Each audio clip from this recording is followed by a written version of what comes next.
What's up, guys? Today we're going to talk about the top 6 signs of losing poker players, our fishy friends right here, the recreational players. Let's jump right into it. Alright guys, so having coached hundreds of students over the years in small and mid-stakes games and having played this game professionally myself for over a decade, I can tell you these are the top 6 things that I see the losing poker players doing far too often. Hopefully this will help some of you guys out that are struggling right now in poker. Counting down from 6 to 1, here we go. Number 6 is going to be playing trashy hands. This probably won't come as a shock to anyone. A lot of bad poker players play substandard hands. Is one of the easiest ways actually to spot the recreational poker players. They play hands, for example, like King of Hearts, 9 of Clubs, Ace of Spades, 3 of Diamonds, or 10 of Diamonds, 7 of Spades.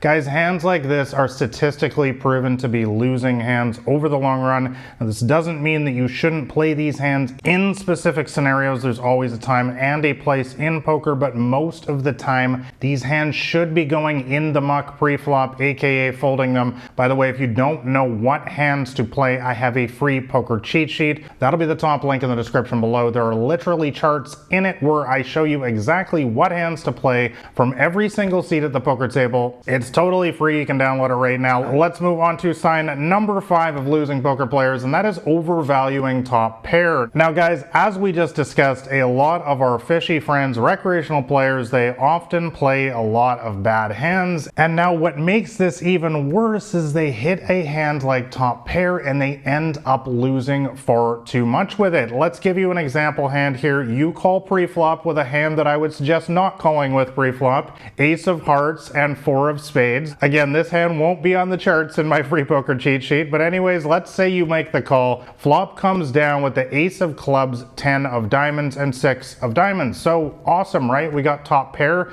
It's definitely not a bad spot to be in. You can beat anybody who has only a 10 or a 6 or even some sort of hand like pocket queens. We are ahead of a lot of stuff. However, it really depends on how the betting plays out, and it also depends on what kind of player type we're up against. So let's assume you're up against one of these regular opponents who's playing to win, who's watching strategy videos like this, who takes this game seriously. They bet on the flop. You make the call. Turn comes with the Queen of Hearts. The regular player bets again. Guys, you need to have the alarm bells going off in your head here. This is a spot where this player is likely not screwing around. They're probably value betting you with a hand like Ace King, Ace Queen, Ace Jack, Ace 10, Ace 9. I mean, all of these hands beat us on this board because we only have Ace 4, Ace Rag. It's one of the biggest reasons why we don't want to be playing hands like this. So guys, in this situation, you want to be pitching your hand, folding your hand. Do not call down in situations like this, because guys, you're just going to end up unnecessarily losing a large pot. They're just going to flip over the bad news, the Ace Jack, the Ace Queen, and you're going to lose a big pot. Let's move on to sign number 4 of losing poker players, and that is playing out of position too much, OOP.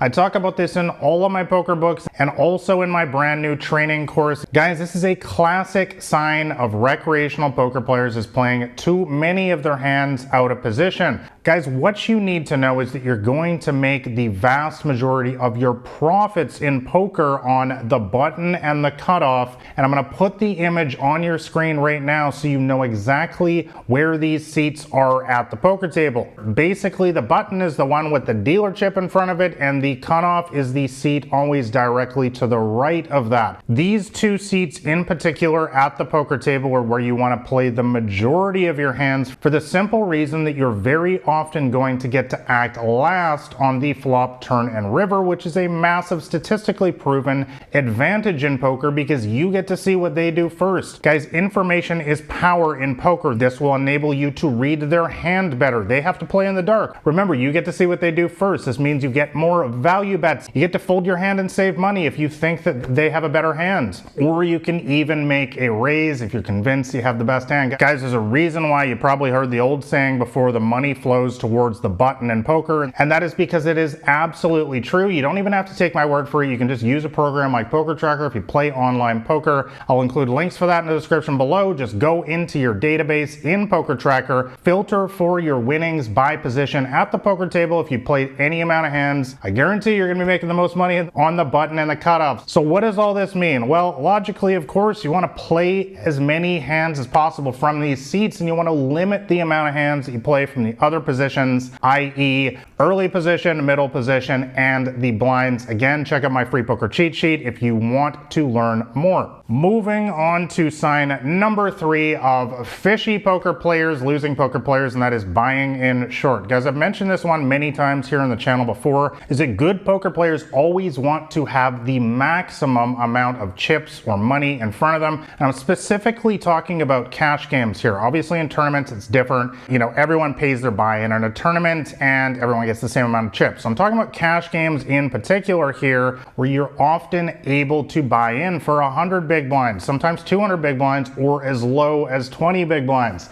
And what I've consistently found over the years, guys, is that weaker poker players, losing poker players, often try to buy in for the minimum. And the reason why is because they want to limit their losses. Guys, this is a poverty mindset. This is a losing mentality at the poker table. You're setting yourself up for failure. You're already anticipating failure before you even sit down to play. Guys, when you sit down to play poker, you should always know that you are the best poker player at that table. And that begins with preparation, by the way, by playing more, studying more. You're already on the right path watching videos like this. Make sure you're subscribed so you never miss my new strategy videos. But guys, bottom line, if you have the confidence of a winning poker player, then you have an abundance mindset. You are not concerned with protecting your downside, to use investing terminology. You want an uncapped upside. And the only way to do that in poker, guys, is to buy in for the maximum, to have the maximum amount of chips in front of you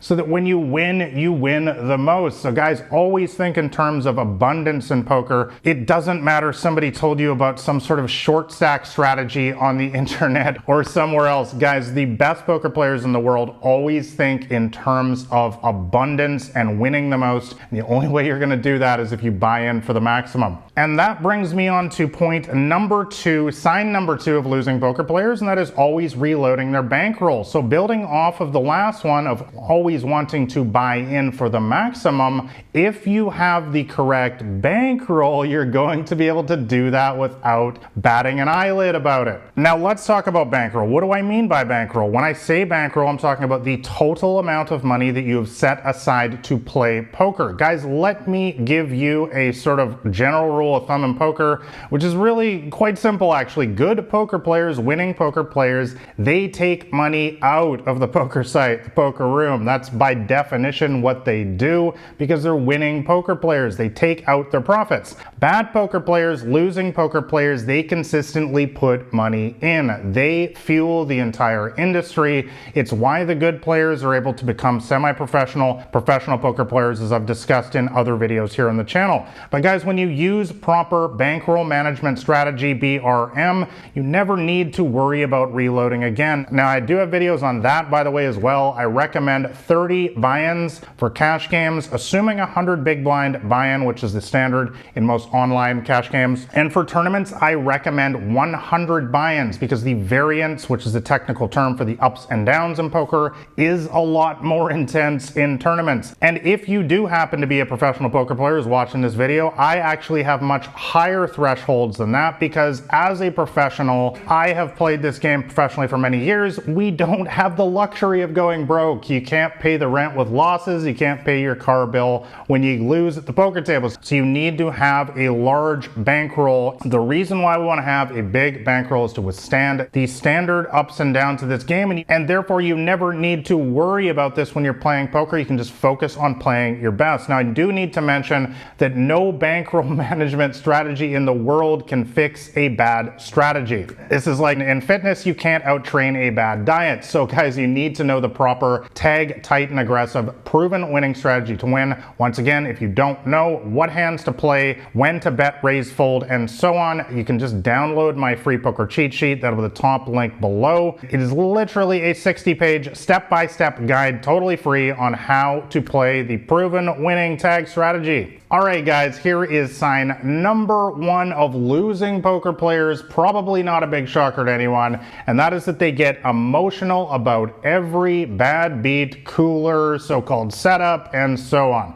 Guys, what you need to know about the game of poker, you've probably already seen this yourself, is that you're going to take endless bad beats, coolers, setups in this game. Guys, I've played over 10 million hands of poker in my career, and I have taken so many ridiculous bad beats, often in a short period of time, that it makes your head spin. You can't even believe this is possible on any universe. But guys, good players understand this. They accept it, they make peace with it, and they move on. And if they can't, by the way, in the moment, then they get up from the poker table and they don't allow tilt and flying off the handle and getting all emotional to essentially make them play bad and lose all of their money. That's what bad players do. They fly off the handle. They allow their emotions to control them at the poker table. They start playing all sorts of bad hands. They start playing out of position. They start making wild, hopeless bluffs that make no sense at all. I have videos, by the way, on the channel here talking about how to make a good bluff, and so on and so forth, making hopeless call downs. We've all been there. And guys, that is really what holds so many people back in this game. It's the number one thing, is they throw all their money away when adversity strikes, when they get the run of really bad cards. Guys, I can tell you without a doubt that having been around professional poker for nearly 2 decades now, that the best poker players in the world simply have superior tilt control. Yeah, their strategies may be a little bit better than the lower and mid stakes